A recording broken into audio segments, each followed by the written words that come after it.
Oh my goodness, is that a new video from Stumbling Towards the Eschaton? You better believe it. We're back after like freaking like a 2-month hiatus because life is very busy. We were just even talking about this when we were getting together. Is that I know people, I'm assuming you know people as well, where I see their Facebook posts and they're like, oh, it's just another summer Tuesday. I guess I'm going to have to barbecue because that's the most important thing I have to do. I don't know what these people do for a living, but I got stuff that needs to get done. That's where I'm at because I have a friend who I go to the anime conventions, and she's literally going to the conventions like every week. Like it's all different posts of like Otakon, like Anime Central, you know, like Anime Midwest, like all of that kind of stuff. And I'm like, you're 32 and living at home with your mom. Like I don't think your life's in the right place. You know, you are not what we use in my area of the world, budgeting correctly. But as always, this is Pastor Mike, and this is my good man, Nick over here, and we are talking about Sunday, August 14th. And we've been busy, but we still got time to jabber jaw now.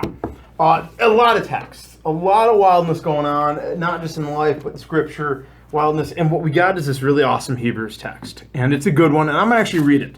It's from Hebrews, end of chapter 11, beginning of verse 12. And by faith, the people passed through the Red Sea as it were dry land, but when the Egyptians attempted to do so, they were drowned. By faith, the walls of Jericho fell after they had been encircled for 7 days.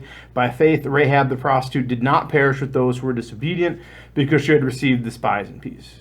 And what more should we say? For time would fail me to tell of Gideon, Barak, Samson, Japheth, David, and Samuel, and the prophets, who through faith conquered kingdoms, administered justice, obtained promises, shut the mouths of lions, quenched raging fire, escaped the edge of the sword, won strength out of weakness, became mighty in war, put foreign armies to flight. Women received their dead by resurrection. Others were tortured, refusing to accept release in order to obtain a better resurrection. Others suffered mocking and flogging, and even chains and imprisonment. They were stoned to death. They were sawn in two. I love that. They were killed by the sword. They went about in skins of sheep and goat, destitute, persecuted, tormented, of whom the world was not worthy. They wandered in deserts and mountains and in caves and in holes in the ground. Yet all these, though they were commended for their faith, did not receive what was promised, since God had provided something better so that they would not, apart from us, be made perfect. Therefore, since we are surrounded by so great a cloud of witnesses, let us also lay aside every weight and the sin that clings so closely, and let us run with perseverance the race that is set before us, looking to Jesus, the pioneer and perfecter of our faith, who for the sake of the joy that was set before him endured the cross, disregarding its shame, and has taken his seat at the right hand of the throne of God. Heavy. Yeah. But good. It's a pretty good story. It is. I mean, Hebrews is an interesting book because a lot of people also think it's a sermon. So here's this, even a sermon excerpt of like over 12 chapters and those sorts of things. But it's good. I like it. Why do you like it? I like it for the fact that it kind of shows that, like, throughout even the Bible, no one is perfect. Like, everyone has their flaws, everyone has the little bit, you know, and what I like about that is because it always kind of adds, you know, like how people always root for the underdog. So you in the stories, they're just kind of like with Samson, they're like, he's like, is it Samson or Samuel that has the hair? Samson, yeah, I was gonna say that, I couldn't remember. And like with Samson, you know, he has all of his hair, he has his strength in God, he's like, you know, God, if you give me strength, I'm not gonna cut my hair. And then a lady comes, cuts his hair. Delilah! And he's just like, it's not cool. And he's like, God, you know, you give me my strength again so that I may, like, exert my revenge. And he's like, how about I'll just give you revenge so you could just wreck their buildings? And he's like... He hulks out. I just think that's one of the best. Well, he's flawed. And you're right. I never looked at this. I never thought about this. But you're right. As you look at a lot of the... Almost everybody in here, and even the ones that came before, because there's a laundry list of even before faith. I mean, they talk about a lot of these things. Everybody is flawed. You're absolutely right. I never thought about that in the list of the faithful. Is that, you know, let me think for a second. Go off about that. Why does that make you feel good? I like it because it makes the people more humanized to me, and it lets me, like, portray myself onto them. You know, like, this person isn't this almighty, you know, like, perfect person. This person has problems. This guy, you know, he gets with the wrong girl, and that girl cuts his hair. Like, and it's just kind of like, and you can put yourself in, like, those situations like that. I mean, Abraham, even Father Abraham, there were those times where he got chicken and tried to, like, be like, no, my wife's my sister, you can sleep with her. That's a flawed dude right there. Yeah. You know what I mean? Like, I'm going to choose a different route. You know what I mean? Even look at him. I mean, Samson was flawed. You know, David was flawed. Mm-hmm. I mean, the whole Bathsheba episode, a lot of these other sorts of things. And it ain't her fault. It's his fault. He can't keep it in his trousers. Let's be honest. Yeah. Let's be honest. I always hate that about Bathsheba. Well, if she wasn't taking a bath, you're right. She should be stanky all the time because he can't keep it in his trousers. Come on, people. I mean, Samson, Samuel, even him as the prophet. And the prophets weren't necessarily perfect either. Exactly. You know what I mean? It is the flawed faithful that Hebrews talks about. And I never thought about from the essence of flawed. Because I always come from the faithful. You know what I mean? This concept of faith and trust in God. Yeah. And I wonder if an honesty about flawed and being faithful goes well together. Well, that's where it's like the way I think about it too is, you know, how the high priest, they would pay, and you know, they're like, oh man, I'm better with the gods, so I'm gonna pay more, and like they portray like not being flawed, you know, and they're like, oh man, I'm perfect, I'm almighty, I'm one with God, but they're corrupt. And just like the high priest praying in the temple compared to the other guy that prays that one prayer. Is that the reference you're making? Yeah. Yeah, that's a good one. Where God, you know, I'm so generous, I'm so often look upon me with favor, and then the poor sinner comes up with, Lord have mercy, and Christ is like, one of these is actually, you know, closer to God. Guess who it is? Exactly. The flawed. Yeah.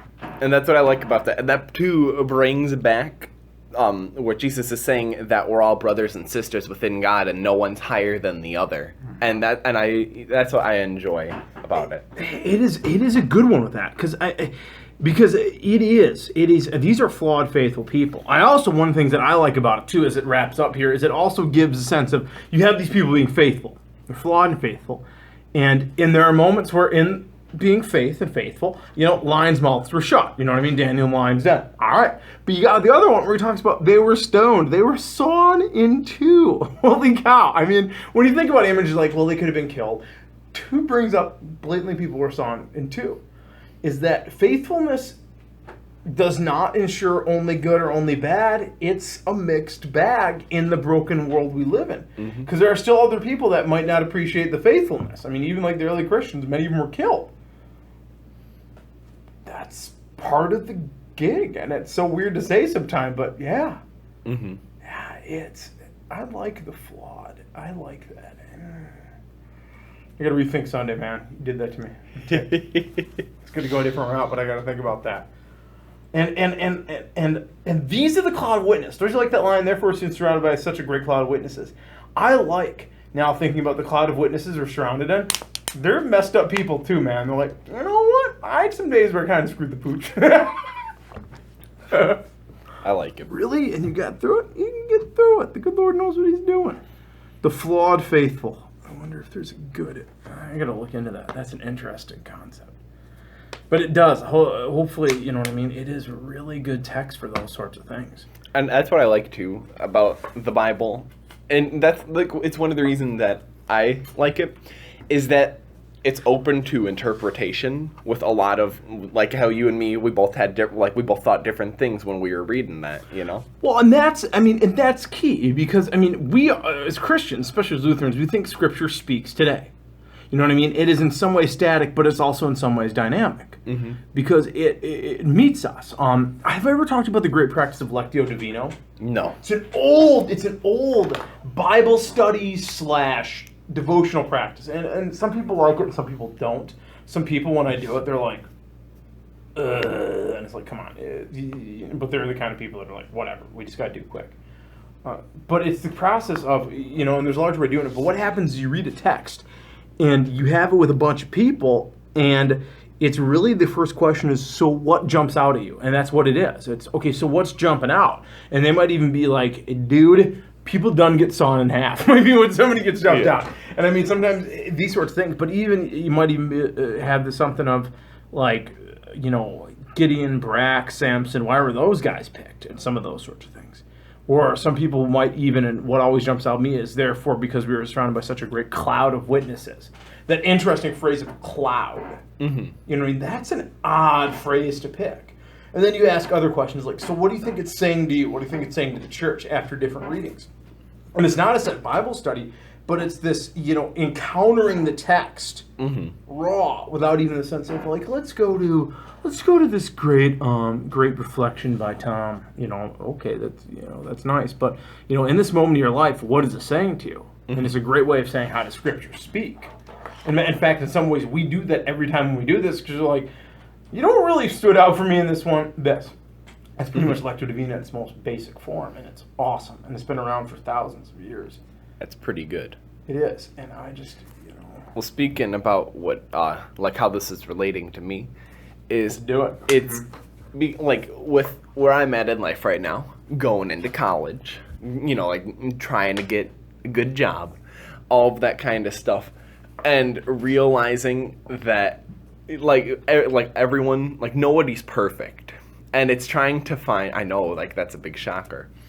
And it's, it's just trying to find your place in society where everything's constantly moving. You can't be like, oh man, I'm going to stick with this. Well, you could stick with that, or you can go here where it's a lot better for you, but you have to be able to take the risk and leave your comfort zone, and it's just all... How do you grow? Exactly. Yeah. And being good people in faith, we are trees, and we're not made to just be one size. We need to grow, and we need to work together, Yeah, and I mean, that you hit one of the great human struggles of how do we keep growing in the right way, and how do we use good metrics? Because you also don't want to be like, well, I just need to financially grow. Because a lot of people just view growth and health, in job just based on, well, I get more money. And I get more money. Well, to what end? Well, to get more money. Well, why? Well, to have more money. Okay, but where? But again, I'm also been a big fan of proponents of people being able to pay the bills. Yeah. I'm gonna go get my van and sell candles. Well, good for you. You know what I mean? But there's candles. All right, don't burn the van down, brother. You know what I mean? Burn my van down making candles again. Speaking about that, Speaking about burning my van down making candles. About candle selling, yeah. I went to 7-Eleven on Free Slurpee Day on 7-Eleven. What? And did you not know that? No, I didn't. But I can't have those no more. I got diabetes. So I'm glad I didn't know about it. They got sugar-free. They have sugar-free Slurpees now. Yeah. I'm dead. That's really not appropriate. Okay, well, I guess I got a problem. At 7-Eleven, I went there. It was Free Slurpee Day. Yeah. And so, I took all my friends, we all caravan together to go get free Slurpees. Did you bring a bucket to get as much as you could? We all took some. We walked out, put it in the car, walked in, and grabbed some more. So we just had because we had to bring some for the folks at home. They couldn't come with us. Okay, well, I won't say you're running a hustle. You're just being generous. We're just being generous. Right. And one thing is they had a birthday cake flavored Slurpee. It was the weirdest thing I've ever had. Henry was just like, so Bubba, you're going to try this with me? I'm like, Henry, you're crazy. But no, I'm not. That sounds nasty on so many levels. I tried it, and I was like, it just tasted like frosting, but it wasn't bad tasting. It was just this isn't supposed to be cold and taste like a Slurp and feel like a Slurpee, It's the consistency and tasting where they don't match up. It's I don't mind bacon, but it should not be cold and icy. Yeah. And what ended up happening is when we went to the checkout, there was these 3 ladies that just had a card table of all candles that they made with essential oils. And they were just selling them outside of the 7-Eleven because there was a bunch of people going in. And I'm like, I hope you make a sale. Good on you. Yeah. You're taking the effort to put your candles in front of a 7-Eleven on Free Slurpee Day, where people are probably not taking their wallets because it's Free Slurpee Day. Maybe they're hoping for foot traffic and somebody's like, I had too much Slurpees. I should probably buy something. Yo, candles, what I buy. Yeah. Oh, that was one of the better tangents we've been on. But yeah, that was pretty good. At least their van didn't burn down. Exactly. But I mean, yeah, finding that spot of growing is hard. I mean, and maybe that's one of the wild things with faith is part of it too, is that you kind of have to step out in faith in those sorts of things. Mm-hmm. And you might not in that moment see, as even it says there, the great promises that await you. You know what I mean? There's probably going to be setbacks. And I worry about some people nowadays because any sign of setback and it's like, run for the hills. Mm-hmm. Yeah, within the last couple of weeks, I've had a bunch of setbacks. Mm-hmm. And the way I look at it is I'm just like, why would I? Because I'm trying to do something and I'll break it. And I'm like, I could just quit. Or I could try and super glue that thing back together, And it's just, it is a struggle because you don't know if you're going to be able to make it in the end or not. There's no, set in stone. Like, if you're going point A to point B, but C, D, and E happen too, there's, you never know if you're going to be able to make it to that end destination. But you got to try and try again as long as it's not something bad. Like, if you're trying, the best way is I could think of it is like with the lottery, is you could buy a ticket, you're not going to win. You buy a ticket again, you're not going to win. Eventually you may win, but you may not. But as long as you don't give up that hope that maybe I'll actually win this one day, you'll be able to. Statistically, yes, you could win. You never know. Mm-hmm. Yeah. But, that perseverance, especially on those sorts of things, is good. Yeah. It is a wild text for those sorts of things. And even with the perseverance, one of the reasons for the perseverance is because we're surrounded by such a great cloud of witnesses. We're not in it alone. That's also the other key thing. Because, again, I think in our world, we think we have to do it alone. You know what I mean? Mm-hmm. Is that all these folks, if you look at them, they weren't alone.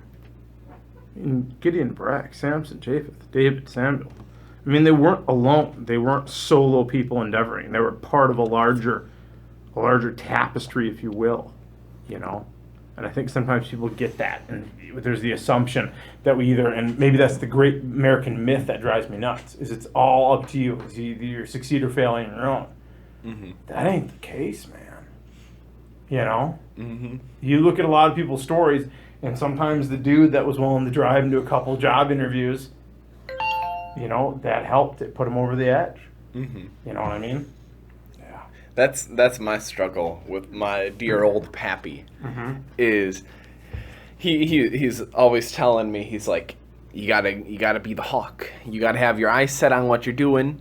He's like, forget everybody else. You gotta get there. And he's just like, you gotta make sure you got your hide first before you have anyone else's hide. And he's a very lone hook because that's how he was raised. Mm-hmm. And then my mom's just like, you go there, but you got to bring your brother. She's the kind of make sure you don't leave anyone behind, and it's the... Well, what is the great Marine motto? We leave no one behind. I mean, if our military's willing to have that as a motto, I think it's probably a good one. Yeah. So how about those Olympics? You want to talk about wild. All right, let's go to topic du jour. Well, let's do our wrap up of the scripture, and we'll probably tie it in. But, the Hebrews text. Hopefully you all heard in this. You know what I mean? Keep the faith. Stay with it. And even as we look at scripture, we see these arcs of these flawed human beings, probably just as flawed as us. And the good Lord has done good through them, both in easy and hard situations. May you never be sawn in half. And maybe your homework is, especially on a scripture passage, what are some ways that God is calling you in your flawed reality to be of service? Not in your perfect reality, but your flawed reality. Does that sound cool? Sounds cool. That's our homework. All right, now let's do what's going on in the world, because we always got to do Bible and world. Olympics are nuts, man. I know. I was so excited. The only problem I have with the Olympics is the opening ceremony has 30 seconds of something and then 2 minutes of commercials. That was, I was just kind of sitting there, I'm like, oh man, this is really cool. This is the Rio Olympics, they're doing the recreation of what's happening in Brazil and all that kind of stuff. And I'm like, this is really cool. Oh, commercials. So 2 minutes pass. Oh man, it's back on. This is really cool. 30 seconds later, more commercials. I'm like, this is unfair, man. And the way I look at it is, how much money do these companies have to pay to be able to put their commercials in the Olympics? You don't want to know. Exactly. I mean, if it's only like a couple bajillion dollars for it to be in the Super Bowl, you know. It was like some odd millions of dollars for 30-second spot. I mean, it was, it's off the chart. I couldn't remember. I usually just talk about it the Sunday before. Uh-huh. You know what I mean? Or even, let's say, you're as a company opted not to do that marketing and you took that money and gave it to the poor. You know how awesome that would be? That would be pretty great. Well, and I mean, and Olympics, I mean, I don't know. I struggle with the Olympics. I like the sports and the concept. I always struggle with, and maybe this makes me a horrible human being, but they should pick one locale in the world and only hold it there. Mm-hmm. You know why? Because you know how much it costs for them to rebuild all these stadiums every 4 years? Can we just maintain one locale, make Olympic Town, someplace... Make a man-made island and have it be for the Olympics. I was going to even say, can we just pick some neutral area, you know what I mean? Like somewhere in Northern Africa. Don't hold me to that, people out the world. But do pick Northern Africa. I don't know, something around Greenwich Mean Time is what I was thinking. Because when I think of time, I think of Greenwich Mean Time. Because Greenwich, that's mean. When I ever think of time, I think of Flava time. Flava. Okay, sorry. But I mean, and then just do that, and then just maintain it. People can even practice there. It's always a standard field. You know what I mean? Exactly. Yada, yada, yada. I mean, it just didn't make sense to me. Then you pick one for the Winter Olympics. Well, they did, what was it called? They did a study that Brazil, with its economy right now, is probably never going to be able to recover after building the stadiums. No, and you know what I always love? Like when they released the Facebook articles about, let's look at old Olympics stadiums from 10 years ago, and you're like, okay, this is Resident Evil level stuff going on. You're like, there's an owl living in a swimming pool.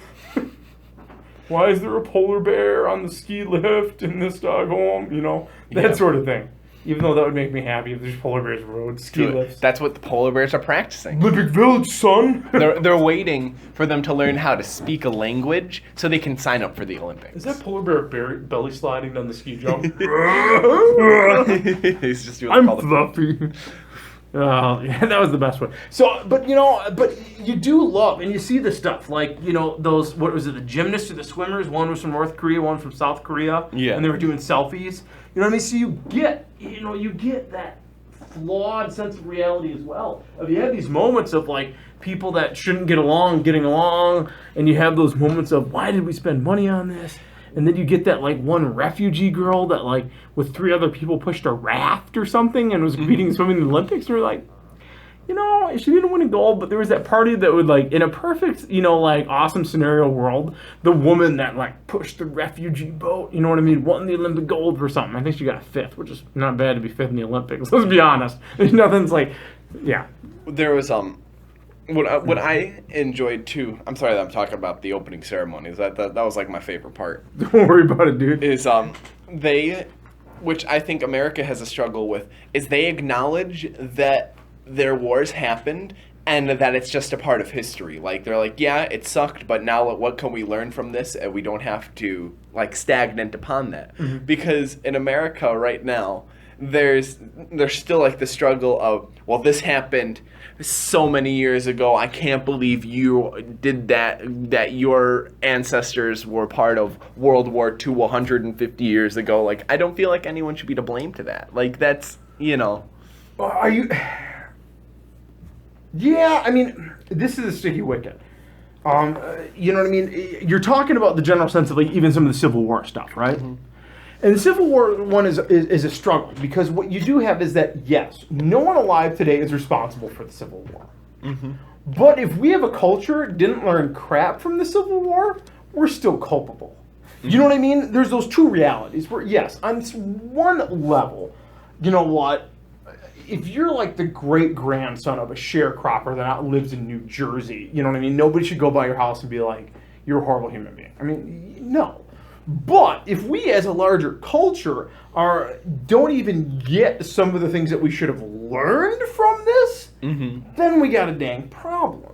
You know what I mean? Well, it's like, you bring up the Civil War. Well, if everybody keeps using racial slurs that were common during the Civil War, we haven't learned crap. Exactly. And that's the sticky wicket. Because, I mean, you look at a lot of these other countries, too.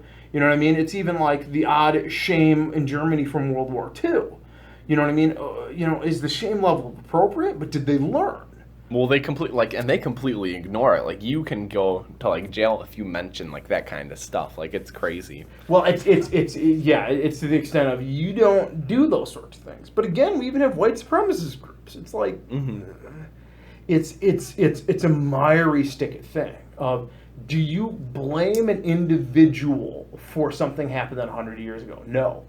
But do we as a society need to always learn from it? Yes. And if we fail to learn from it, I mean, not to be controversial, it's like polio. Ultimately, you know what I mean? It's one of those things where I believe in vaccines for the express reason of I don't have polio. Yeah. You know what I mean? It's like, polio is bad, man. I've had parishioners that we got a guy here that survived polio. If you ever want to know how bad polio is, man, you ask Wayne. I'll point you out to Wayne. Wayne, what hasn't Wayne had done to him? Wayne's been through a lot, man. Him and like Virgil, dude, the crud they have seen, man. Yeah. Dude, I mean, those brothers have seen it. I mean, he had polio. I mean, he had it bad. He was in the hospital. And I mean, and it's interesting talking about his perspective on it. And he's like, man, you vaccinated everybody, dude. He's like, have you ever had polio? And I'm like, no. He's like, but there you go. But yeah, and that's the struggle and the sweet spot of something of, you know, as opposed to blame and put down, is there growth and learning. You know what I mean? On all of these issues. And we're kind of getting past our time, so we got to end with my question is, what's your favorite event for the Olympics? Oh, dag. This regular Olympics? Yeah, summer. Oh, summer. I'm going to do saber fencing. Saber fencing? I think it's cool. I was going to say that, but now I can't say it because you said it, and then I'll feel like I copied you. I like javelins.